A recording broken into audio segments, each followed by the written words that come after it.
Hello friends, स्वागत है आपका हमारे यूट्यूब चैनल जीएस भंडार विद कौशल में। पिछले वीडियो में हम लोग 1857 की क्रांति के पूर्व जितने भी आंदोलन हुए हैं उसके बारे में हम लोग पढ़ चुके हैं। आज हम मेन रूप से 1857 की क्रांति के बारे में पढ़ने वाले हैं। तो 1857 की क्रांति के पूर्व जो भी आंदोलन हुए थे वो क्षेत्रीय स्तर पे हो रहे थे, लेकिन 1857 की जो क्रांति होती है वो एक व्यापक क्षेत्र में फैलता है। यह विद्रोह जो होता है स्टार्ट तो होता है सैनिक विद्रोह से, लेकिन इसका जो स्वरूप होता है धीरे धीरे व्यापक होते चला जाता है और 1857 की महान क्रांति एक उभर के आती है, जिसे हम भारत का प्रथम स्वतंत्रता संग्राम भी कहते हैं। तो 1857 की महान क्रांति। इससे पहले हम आपको बता चुके हैं कि जब अंग्रेज का आगमन भारत में होता है तो लगभग 1600 ईस्वी में भारत आते हैं। इसका जो मेन उद्देश्य होता है वो भारत में व्यापार करना, लेकिन ये धीरे धीरे भारत के राजनीतिक मामला में अपना हस्तक्षेप करने लगते हैं और जिसके कारण भारत के आंतरिक हिस्से पर ये अपना अधिकार धीरे धीरे जमाने लगते हैं और एक समय ऐसा आता है कि ये लगभग संपूर्ण भारत को ही अपने कब्जे में करने की सोच रहे होते हैं। तो 1600 ईस्वी में आपका अंग्रेज आते हैं। आपको पता होगा कि 1757 में प्लासी की लड़ाई 1757 में जो प्लासी की लड़ाई हुई थी और यही पहली लड़ाई होती है जब बंगाल वाले क्षेत्र पे अंग्रेज अपना पहला आधिपत्य यहाँ पे जमाते हैं और इसके साथ ही इनकी लालसा धीरे धीरे भारत पे अपना कब्जा जमाने की बढ़ते चली चल जाती है और अंग्रेज़ों की अपनी नीतियों के कारण ही संपूर्ण भारत को लगभग अपने चपेट में ले लेते हैं। यहीं से जब 1757 में प्लासी की लड़ाई होती है बंगाल वाले क्षेत्र पर अंग्रेज़ों का दमन चक्र यहीं से शुरू हो जाता है। 1857 की जो क्रांति है तो इसको होने से पहले ऐसा नहीं है कि 1857 की क्रांति एकदम स्टार्ट हो गया, नहीं, इसके पीछे आपके कई वर्षों से चला आ रहा जो अंग्रेज़ों का जो परिणाम था, अंग्रेज़ों का जो दुष्परिणाम था, जो कि यहाँ के जो जनता है वो भुगतते चले आ रहे थे। तो 1857 की क्रांति शुरुआत से न होकर एक तरह से समझिए कि कई वर्षों के अंग्रेज़ों के दमन चक्र का परिणाम हम बोल सकते हैं। तो 1857 की क्रांति के पीछे क्या कारण थे ये हम जानने का प्रयास करते हैं। तो कई कारण, जैसे पहले कारण में राजनीतिक कारण, उसके बाद आर्थिक कारण, कुछ सैनिक कारण भी रहे, सामाजिक कारण भी रहे, कुछ धार्मिक कारण भी रहे और एक होता है तात्कालिक कारण। सबसे पहले राजनीतिक कारण की बात किया जाए तो जब अंग्रेज यहाँ पे आते हैं तो अंग्रेज जो जितने भी गवर्नर, वायसराय, गवर्नर जनरल हुए उसमें से एक आते हैं लॉर्ड डलहौजी। तो लॉर्ड डलहौजी की राज्य हड़प नीति जो लाते हैं उसके तहत राज्यों को अपने में अंग्रेजी साम्राज्य में मिला लेते हैं। यही एक कारण बनता है 1857 की क्रांति का। तो डलहौजी की हड़प नीति, इसके अलावा कुशासन के आधार पर ये अवध, हैदराबाद को भी अंग्रेजी साम्राज्य में मिला लेते हैं। इसके अलावा जो आपका जो मुग़ल सम्राट होते हैं उसके पेंशन एवं पदों की भी समाप्ति कर देते हैं। इसके बाद मुग़ल सम्राट के साथ भी अपमानजनक व्यवहार एवं जो भारत के जो कुलीन वर्ग थे एवं जो जमींदार थे उनके साथ भी बुरा व्यवहार किया जाता है। तो अंग्रेज़ों का जो ये व्यवहार भारतीय जनता के प्रति था ये परिणाम बनता है आगे 1857 के विद्रोह करने का। तो राजनीतिक कारण में आप इतना ध्यान रख सकते हैं, डलहौजी की हड़प नीति, कुशासन के आधार पे राज्यों को मिलाना, उसके बाद पेंशन एवं पदों की समाप्ति, मुगल सम्राट के साथ अपमानजनक व्यवहार एवं कुलीन वर्ग तथा जमींदारों के साथ भी बुरा व्यवहार ये करते थे। उसके बाद अगर आर्थिक कारण की बात किया जाए तो आर्थिक कारण में सबसे पहला कारण हो जाएगा भारतीयों के धन के निष्कासन इंग्लैंड की ओर प्रस्थान हो रहे होते हैं। ये इंग्लैंड जो आपका अंग्रेज जो होते हैं वो भारत में व्यापार करने के उद्देश्य से तो आते हैं, लेकिन बाद में ये धीरे धीरे जो भारतीय सामान होते हैं उसे कच्चे माल के रूप में इंग्लैंड में ले जाते हैं। इंग्लैंड में जब औद्योगिक क्रांति होती है तो वहाँ से वो जो सामान होता है उसे बनाकर पुनः भारत के बाज़ारों में बेचा जाता है और इतना सस्ता दाम पे बेचा जाता है कि जो भारत के जो उद्योग होते हैं, जो लघु उद्योग होते हैं, जो कुटीर उद्योग होते हैं वो बंद पड़ जाते हैं, क्योंकि जो औद्योगिक क्रांति के कारण जो सामान बनता था वो कम दाम पे बन जाता था, जिसके कारण यहाँ के जो छोटे मोटे उद्योग जो थे वो नष्ट हो जाते हैं। जो अंग्रेजी वस्त्र होते हैं उसका भारतीय बाजार में विक्रय अधिक हो जाता है। इसके अलावा जो जमींदारों की जमींदारी होती है, इनाम की जो भूमि हो जाती है वो जमींदारों से छीन ली जाती है अंग्रेज़ों के द्वारा। आपको बता चुके हैं कि जमींदारी व्यवस्था जो थी, रैयतवाड़ी व्यवस्था जो थी, ये सब में जमींदारों को सूर्यास्त कानून के तहत आपको रकम जमा करना होता था, यानी कि अंग्रेज़ों को जो कर होता था वो सूर्यास्त से पहले जमा कर देना होता था। अगर ऐसा जमींदार नहीं करते थे तो जमींदारों की जो ज़मीन है वो छीन ली जाती थी। तो कहीं ना कहीं ये सभी कारण बनता था 1857 की क्रांति में भाग लेने का।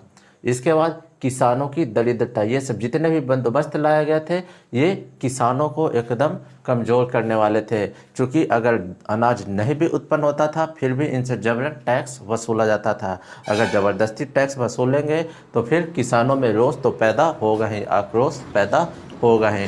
तो यही सब कारण बना आगे 1857 की क्रांति का। तो हम राजनीतिक कारण और आर्थिक कारण जान चुके हैं। उसके बाद आगे आता है सैनिक कारण। सैनिक कारण में भी जो भारतीय सैनिक जो भर्ती होते थे अंग्रेज़ों की सेना में, उनके धार्मिक भावना को आहत किया जाता था। जैसे कि उनके तिलक, माथे पर तिलक लगाना, कान में कुंडल पहनना या फिर पगड़ी पहनने की इजाज़त नहीं दी जाती थी। और ये भारतीयों के धार्मिक भावना को ठेस पहुँचाने के कारण इनमें भी कहीं ना कहीं अंग्रेज़ों के प्रति रोष उत्पन्न था। अगला 1854 का जो डाकघर अधिनियम लाया जाता है, जो लॉर्ड डलहौजी के काल में लाया जाता है, तो इसमें जो पहले जो इनके यहाँ जो सैनिक भर्ती होते थे या फिर जो इनके यहाँ के जो लोग थे उन्हें मुफ्त में डाक भेजने की सुविधा प्राप्त थी। लेकिन बाद में ये जो निःशुल्क डाक भेजने की जो प्रथा थी उसे बाद में समाप्त कर दिया जाता है। इसके बाद में 1856 का जो सेना भर्ती एक्ट था, 1856 का सेना भर्ती एक्ट जो कैनिंग के द्वारा लाया गया था, इस एक्ट के तहत जो भारतीय होते हैं इन्हें भारतीय को समुद्र पार करके लड़ाई में भाग लेने का अधिकार दिया जाता है। हालांकि जो भारतीय लोग होते हैं वो समुद्र को पार करना अपवित्र मानते हैं, लेकिन फिर भी इनसे जबरन ऐसा करवाया जाता था। तो ये भी आक्रोश का एक कारण बनता था जो 1857 की क्रांति में मेन रूप से उभर के आता है। तो ये आपका सैनिक कारण। इसके बाद सामाजिक कारण की बात किया जाए तो सामाजिक कारण में अगर देखा जाए तो इन्होंने सती प्रथा, दास प्रथा, नर बलि प्रथा, जो विधवा पुनर्विवाह अधिनियम था, ये सब को बंद करवा दिया था। हालांकि विधवा पुनर्विवाह अधिनियम को लाया गया था, ये सब भारतीयों की दृष्टि से अच्छा था, लेकिन जो भारतीय रूढ़िवादी लोग के जो व्यक्ति थे, जो पहले के व्यक्ति थे, उनका ये मानना था कि नहीं, हमारा ये परंपरा चलते आ रहा है, आप कौन होते हैं इसमें दखल देने वाले। लेकिन अंग्रेज जबरन इस कानून को बंद करवा देता है, जिसके कारण कहीं ना कहीं ये भी एक कारण बनता है 1857 की क्रांति का।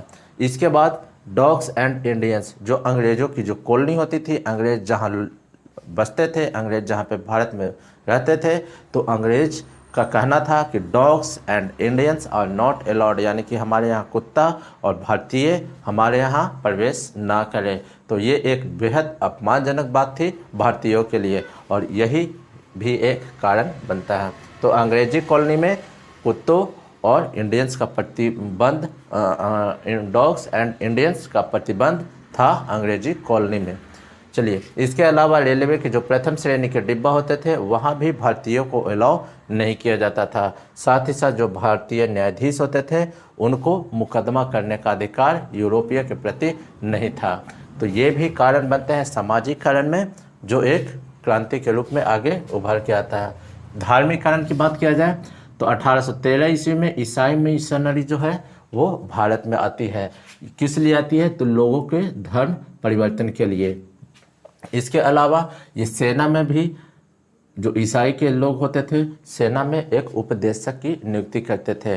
ये उपदेशक जो होते थे ईसाई धर्म के बारे में बताते थे और जबरन जो है लोगों को ईसाई धर्म में अपना धर्मांतरण करने की अनुमति लेते थे।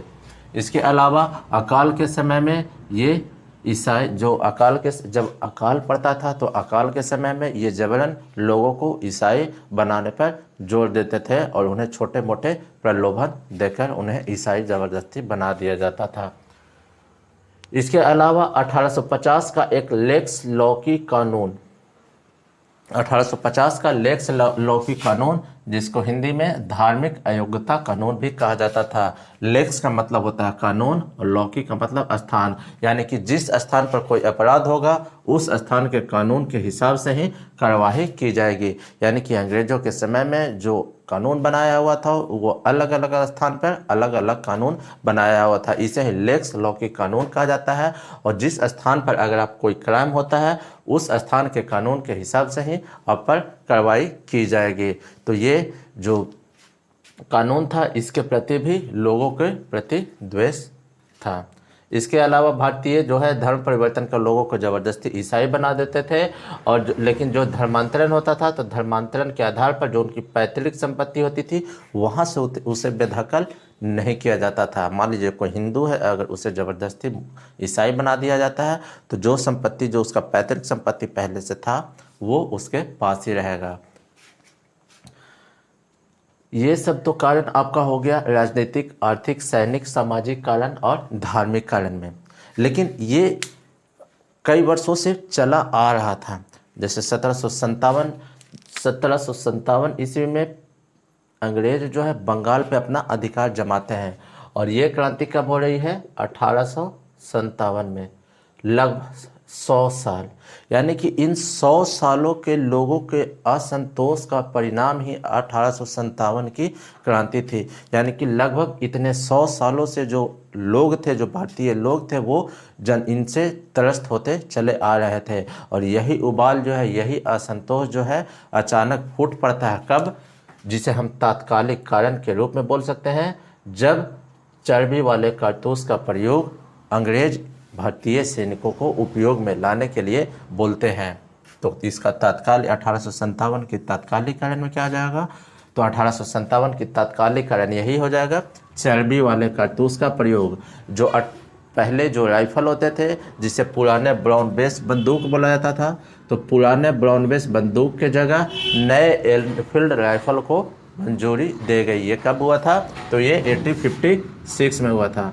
तो 1856 ईस्वी में पुराने ब्राउन बेस बंदूक की जगह नया एनफील्ड राइफल लाया गया था, जिसमें चर्बी वाले कारतूस का प्रयोग किया जाता था। और ये जो चर्बी होती थी ये वो सूअर या गाय के मांस की बनी होती थी, और इसे मुंह से खोलकर ही कारतूस को हटाया जाता था और आगे बंदूक चलाया जाता था। जो कि भारतीय जो है गाय को एक पवित्र पशु के रूप में मानते हैं, इसलिए उन्हें यह न करना अच्छा लगा।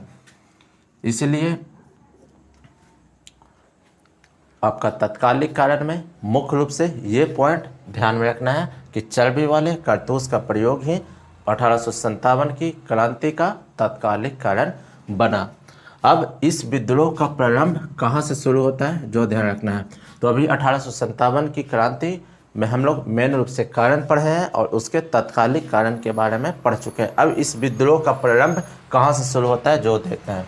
1857 की जो क्रांति होती है उसका प्रारंभ अंग्रेजों की जो पहले से छावनी बनी हुई थी, जो दमदम, ये कलकत्ता का जगह है, कलकत्ता में दमदम, बहरामपुर, यहाँ सैनिक जो है, यहाँ के जो सैनिक होते हैं वो कारतूस के प्रयोग करने से इनकार कर देते हैं। सबसे पहले कहा तो दमदम और बहरामपुर में। उसके बाद ये घटना याद रखनी है 29 मार्च को। तो 29 मार्च को बैरकपुर में एक सिपाही होते हैं जो 34वीं इन्फेंट्री को होते हैं, जिनका नाम 34वीं बटालियन के होते हैं, बंगाल नेटिव इन्फेंट्री। तो 29 मार्च को बंगाल के बैरकपुर के 34वीं बंगाल नेटिव इन्फेंट्री के एक सिपाही होते हैं जिनका नाम होता है मंगल पांडे। मंगल पांडे इस कारतूस का प्रयोग करने से मना कर देते हैं, जिसके लिए इन्हें अंग्रेज अधिकारी से हाथापाई भी होती है, और इस हाथापाई में अंग्रेज अधिकारी की हत्या हो जाती है। उस अधिकारी का नाम था लेफ्टिनेंट बाग। तो लेफ्टिनेंट बाग की हाथापाई के द्वारा हत्या हो जाती है। यहाँ पे हाथापाई ना देकर कहीं कहीं मल्ल युद्ध पे देता है। तो मल्ल युद्ध का मतलब हाथापाई करके।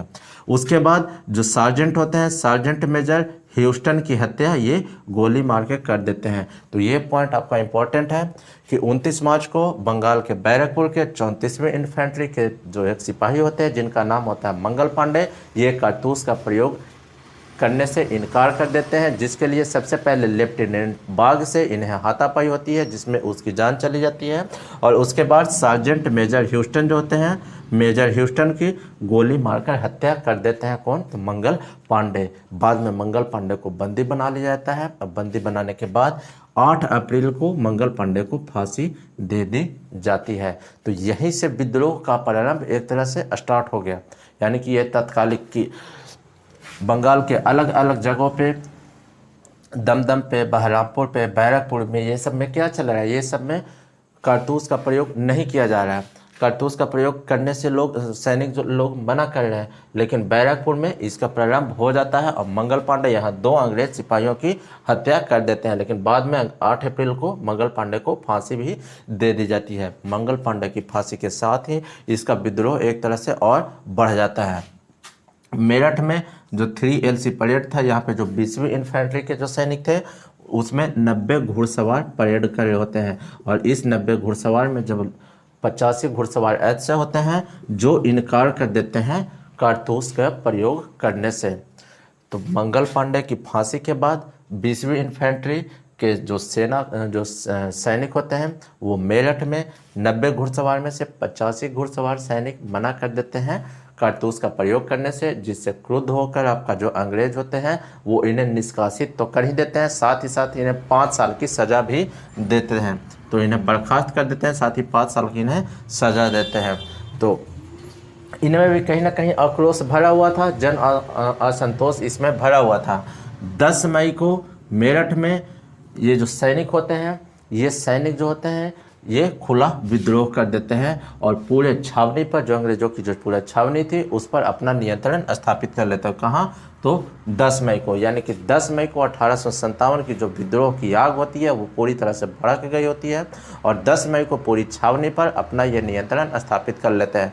10 मई के बाद ये जो विद्रोही होते हैं ये अगली सुबह अगली यहाँ से प्रस्थान कर जाते हैं मेरठ से, और 11 मई को सुबह में ये दिल्ली पहुँचते हैं। और 11 मई को सुबह में ये दिल्ली पहुँचने के साथ ही अगले दिन वो 12 मई को विद्रोही जो होते हैं दिल्ली पर भी अपना नियंत्रण स्थापित कर लेते हैं। दिल्ली पर नियंत्रण स्थापित करने के क्रम में ही जो इनके साथ जो मुठभेड़ होता है जिसमें लेफ्टिनेंट बिलोबी पराजित हो जाते हैं। तो लेफ्टिनेंट बिलोबी जो होते हैं दिल्ली पर नियंत्रण के क्रम में इन्हें पराजित कर लिया जाता है, इन्हें हरा दिया जाता है। अब दिल्ली पर जो अधिकार हो चुका होता है वो हो चुका है होता विद्रोही का। और जो विद्रोही, ये कौन से विद्रोही थे? जो आपके पीछे सैनिक चले आ रहे होते हैं वो।